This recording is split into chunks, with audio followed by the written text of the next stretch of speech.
ఈ వీడియో గుర్తుందా?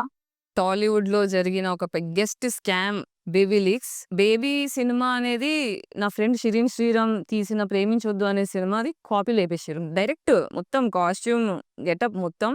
ఈ స్టోరీ షిరీన్ నాకు తెలిసి 2 సంవత్సరాలు రాసిండు. ఈ 'బేబీ' ట్రైలర్ చూసినా నాకు ఫ్యూజ్‌లు ఔట్ అయినాయి. ఇది సాయి రాజేష్ షిరీన్‌కి చెప్పిన స్టోరీ కాదు. షిరీన్ సాయి రాజేష్‌కి చెప్పిన స్టోరీ. సినిమా రిలీజ్ పోస్టర్ ఇది. మీరు చూసిర్రా ఈ పోస్టర్? ఈ సినిమా పోస్టర్ అమ్మాయిలకు నచ్చదు.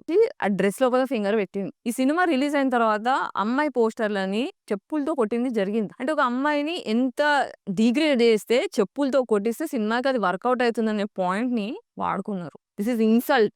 ఆడపిల్లల మీద ఇన్సల్ట్. ఫిల్మ్ మేకర్‌గా ఆయనకి ఆయన చేసుకున్న ఇన్సల్ట్. ఒక ఫిల్మ్ మేకర్ ఇట్లాంటి చీప్ స్టంట్లు ఎయకూడదు. సో, ఈ వీడియో రిలీజ్ చేసిన తర్వాత చాలా మంది సపోర్ట్ చేశారు. ఫస్ట్ ఆఫ్ ఆల్ సపోర్ట్ చేసిన వాళ్ళందరికీ నా పాదాభివందనాలు. Huge respect you guys because this means a lot. I'll always be grateful for you. తిట్టిన వాళ్ళు కూడా చాలా మంది ఉన్నారు. ట్రోల్స్, క్వెషన్స్ చాలా ఉన్నాయి. బట్ అందులో కొన్ని క్వెషన్స్ అయితే ఆన్సర్ చేయాలనిపించింది. But before that I want to tell you, ఈ సినిమా 'ప్రేమించొద్దు' అనే సినిమా ఏదైతే ఉందో అమెజాన్ ప్రైమ్‌లో రిలీజ్ అయింది. చూడండి. ఎందుకు చూడమని చెప్తున్నానంటే, ఇది ఎంతవరకు నిజమో కాదో మీకు తెలియాలంటే సినిమా చూడాలి. సో, అమెజాన్ ప్రైమ్‌లో ఇప్పుడు ఉంది కాబట్టి ఎళ్లి ఆ సినిమాని చూడండి. 'బేబీ' సినిమాతో కంపేర్ చేయండి. అప్పుడు మీకే అర్థమవుతుంది ఈ సినిమా గురించి మేము అబద్ధాలు చెప్తున్నామా, నిజాలు చెప్తున్నామా అనేది. ఈ 'ప్రేమించొద్దు' సినిమా గురించి నేను మాట్లాడితే మీరు నన్ను ఎంతమంది ట్రోల్ చేశారు. జస్ట్ నిజాయితీ కోసం, ధర్మం కోసం విట్‌నెస్‌గా చెప్పడం అనేది నా బాధ్యతగా, ధర్మంగా భావించి నేను చేస్తున్న పనిది. సో, ఫస్ట్ ఏమన్నానంటే, దరిద్రం ఏంటంటే నువ్వు కూడా హీరోయిన్ అనుకుంటున్నావు అండ్ ఇంకా యాక్ట్ చేస్తా అనుకుంటున్నావు. అందుకే టీఎఫ్ఐ వెనుక పడిపోతుంది. బ్రో, నేను ఒక్క అమ్మాయి వల్ల టీఎఫ్ఐ వెనుక పడిపోయిందా? అందమైన హీరోయిన్‌లు, యావరేజ్ లుకింగ్ హీరోలు, బిలో యావరేజ్ లుకింగ్ హీరోలు లేరా?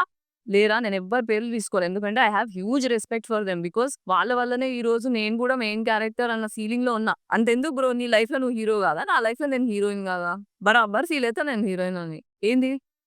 ఇప్పుడేంది? చేస్తా. నేను 60 ఏళ్ళొచ్చినా గూడా హీరోయిన్‌గా చేస్తా. మన హీరోలు చేయట్లేదా? ఏంటి నా వల్ల టీఎఫ్ఐ వెనుకబడిపోయిందా? నా వల్ల గాదు. నాలాంటోళ్ళ వల్ల గాదు.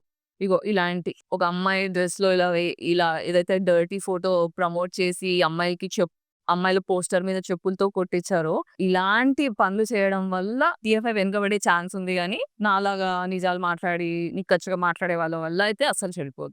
I feel so proud of whatever I am doing. Bro, అమ్మాయిల వల్ల టీఎఫ్ఐ చెడిపోదు బ్రో. అమ్మాయిలు కష్టపడుతున్నారు ఇంకా సొసైటీలో పైకి రావడానికి. ఇండస్ట్రీ అమ్మాయిల్ని అనే ముందు కొంచెం ఆలోచించండి. వాటెవర్, పెళ్లైన 6 నెలలకి శోభనమైనట్టు ఈ సినిమా వచ్చింది గూడా, పోయింది గూడా. ఇప్పుడెందుకు పోస్ట్ చేస్తున్నార్రా ఎర్రి బూతులు. సరే, బూతులు మనం అందరం మాట్లాడతాం గానీ, సినిమా రిలీజ్ అయిన 6 నెలల తర్వాత ఎందుకు మీరు స్టార్ట్ జేసిర్రు అంటే, ఫస్ట్ ఆఫ్ ఆల్ ఒక బుర్ర అనేది ఉంటే ఒకసారి ఆలోచించండి. సినిమా రిలీజ్ కాంగానే మేము పోయి అక్విజిషన్ చేసినాం అనుకోండి, ప్రూఫ్‌లేవి, కేసులు ఇవన్నీ మినిమమ్. మన దగ్గర ఆథెంటిసిటీ ఎంతుంది? ప్రూఫ్‌లు ఎంతున్నయి? లీగల్ సిట్యుయేషన్స్ ఏముంటాయి? ఇవన్నీ ఫేస్ చేయడానికి నేను రెడీగున్నానా? నాకు సపోర్ట్ సిస్టమ్ ఉందా? లీగల్ సిస్టమ్ నాకు హెల్ప్ చేస్తదా?